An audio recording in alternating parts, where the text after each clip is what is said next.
what's up YouTube? This is Dan the Fix-It Man. Got another quick video here for you. I'm going to show you how to change your rear brake pads on a 2014 Honda Odyssey. The first thing I like to do is push this caliper piston back inside the caliper, which will give you more space for the new brake pads. There's a couple ways to do this. The easiest that I've found is just to get a small screwdriver and come in here through the side and just kind of pull that or pry that towards you slowly. What that does is that pushes this caliper piston right here back into that caliper, and it pushes the hydraulic fluid backwards through the system. You just want to make sure that before you push the caliper piston in, or before you push it in too far, that you pop the hood and double check the master cylinder reservoir. Make sure that there's enough space in there so that your fluid will be able to come up a little bit rather than spill out and overflow and make a big mess. Now let's go take a look at the master cylinder real quick. I'll show you how to do that. Okay, so we just want to check our master cylinder here. It looks like it's actually very full. I probably shouldn't have pressed that caliper piston in at all without looking. But if you run into this, there's a couple ways to evacuate some of that fluid. I am parked at a little bit of a slant. You can see that there's a little bit of air or space back here in this part of the reservoir. Although I don't want to make a big mess here, so I am just going to take a couple paper towels that are rolled up and just kind of drop this in slowly. Let that fluid just kind of wick its way up into that paper towel or onto that paper towel, just so we don't make a big mess.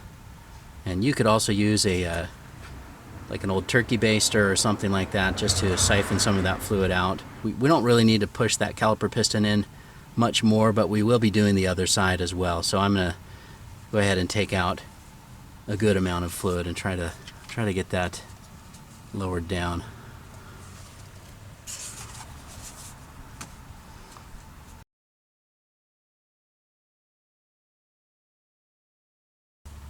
So we've removed enough fluid. Now we can continue compressing that caliper piston.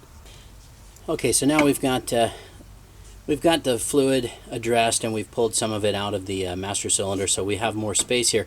Now I can keep pushing that in, but I think what I'm going to do is first take the caliper off, because I'd like to clean that rubber boot before we push it all the way back in. We can loosen and remove these two caliper bolts. These are 12 millimeter.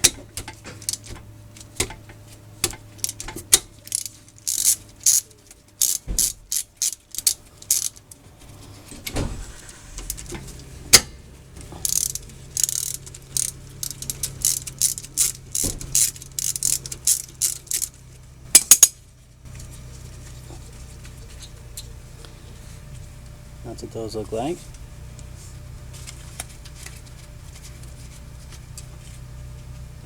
And then we can carefully lift the caliper off. You can see that this rubber boot has got a lot of junk and whatnot caked on it, so I'm going to clean that off and put a little bit of that Sil-Glyde brake grease on here, which will kind of clean that boot and make it easier to push it back in. Kind of makes the boot less likely to tear as well. So I'm gonna set that aside for right now. They'll just kind of set it up here. Just let it sit up on top of the rotor. Now we can pull off the old pads. This is just a shim that comes off as well. And we'll set those aside. They're worn down, but not completely metal to metal. And on this inner pad, you can see this little squealer or noisemaker. This is almost about to make contact, but we're early enough to change that without we didn't cause any damage to the rotor. We'll set that aside. We're also going to replace these brake pad retainer clips.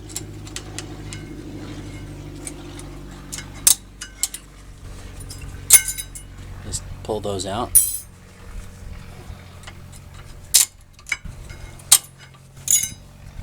What happens is these wear, especially on this inside part here, and so the new pads that we have come with new pad retainer shims or clips there as well. So we'll clean this up and put those on.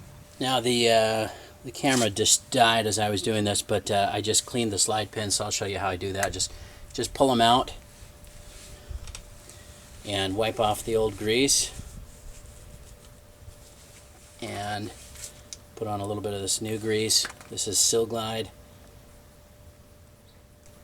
That just kind of cleans it up a little bit in there, and then we can just pull that new slide pin back in place. Same with the bottom slide pin. Just kind of hold the boot as you pull it out. Wipe off that old grease. Clean it up.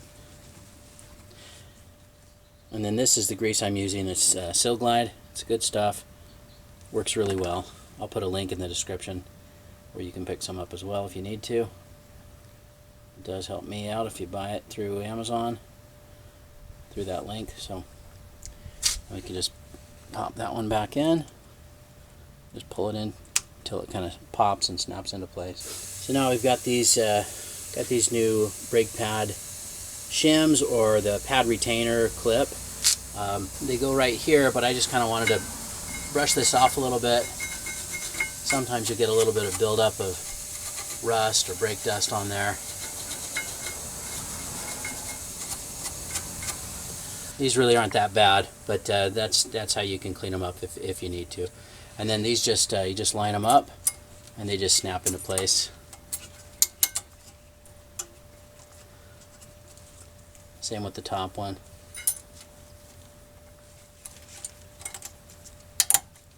There we go. Sometimes you need to tap those down. Just make sure that they're fully seated and that they're not rubbing on the rotor or anything. So the inside pad has this little noisemaker, brake squealer on that corner. So we're going to just mimic that with this one here. This kit comes with the little noisemaker that you just need to clip it in place, and it just kind of snaps on just like that.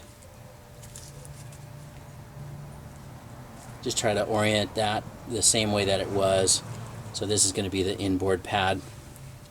But before we put it in,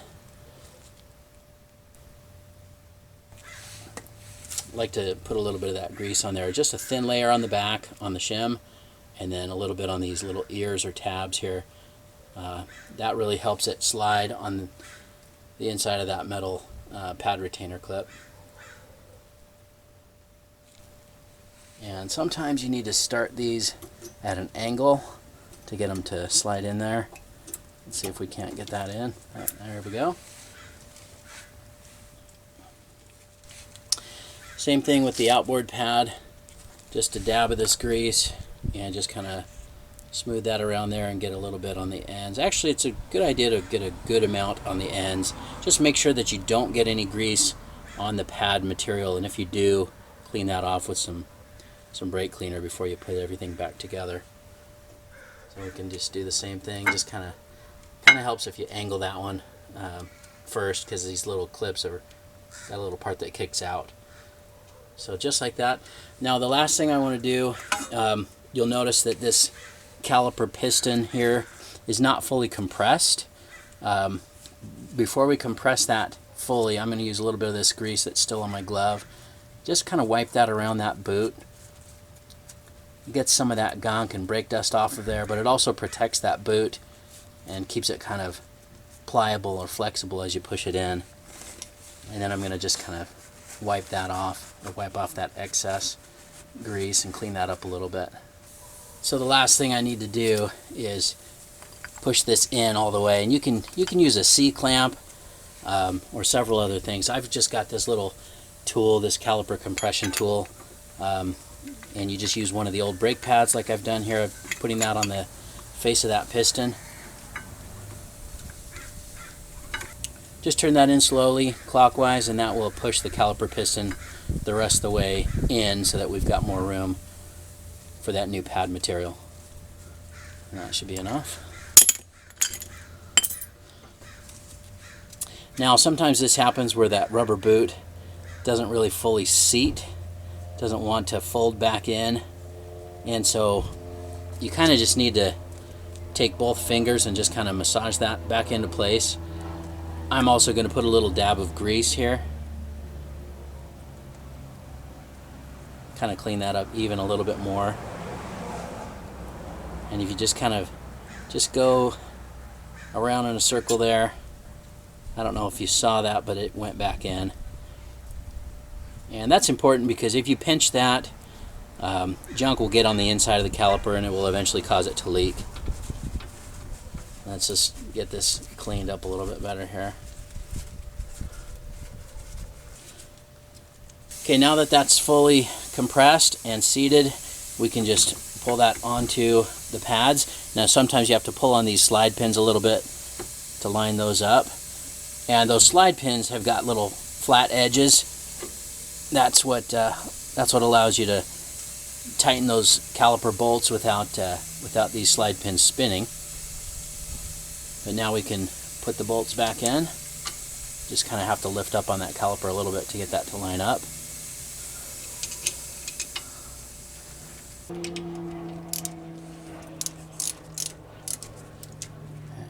And then we can just tighten these to spec. If I get a chance, I'll look that up and put that in the description for you.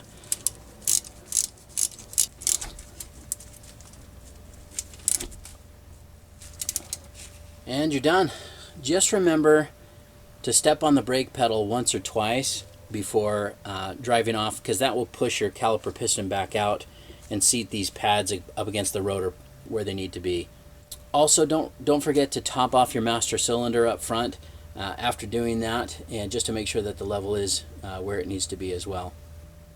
I hope you liked the video. Please give it a thumbs up and subscribe if you don't mind. That does help me out. I'll put a link in the description to my website where you can buy that Sil-Glyde and that caliper compression tool and a few other tools there as well. Thanks so much for watching, and good luck.